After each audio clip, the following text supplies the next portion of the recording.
Chris, do you want to go first? Take the first question and we'll get stuck into this. Always the leader. We both work with many veterans navigating resettlement. Have you noticed any common mistakes within the community?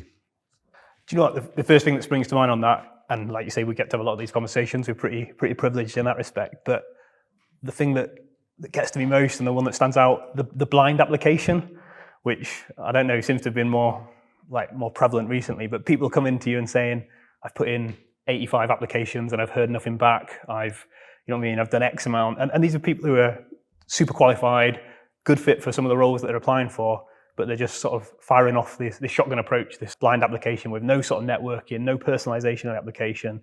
It's the biggest one at the moment that I keep seeing. Think, as you've mentioned there, networking is fundamentally undersold when leaving the military. I have submitted 5 applications and I've got 4 jobs from it. I've done a targeted approach rather than submitted it through the systems, which doesn't provide a footful.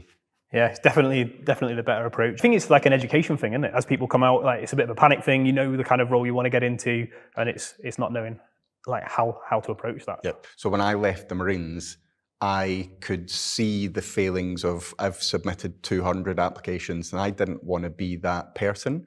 Yeah. What I wanted to do was be able to find a pocket of veterans to have a conversation with, to say, Chris, you would be ideal candidate for this position, and I would rather do that targeted approach. And that's where the GenDic came about, was because I wanted to bring a pool of veterans together to be able to support people in that process.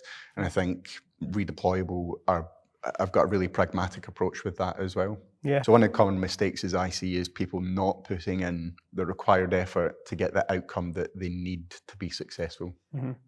Yeah, I'd agree with that. And it's always the ones that panic me are the people who get in touch sort of 2 months before they leave and are now starting the process, or now sort of escalating their process for finding that next job. You don't want to be that person who's sitting there with your kit packed ready to leave the gate saying, well, I need a job. No, exactly. No.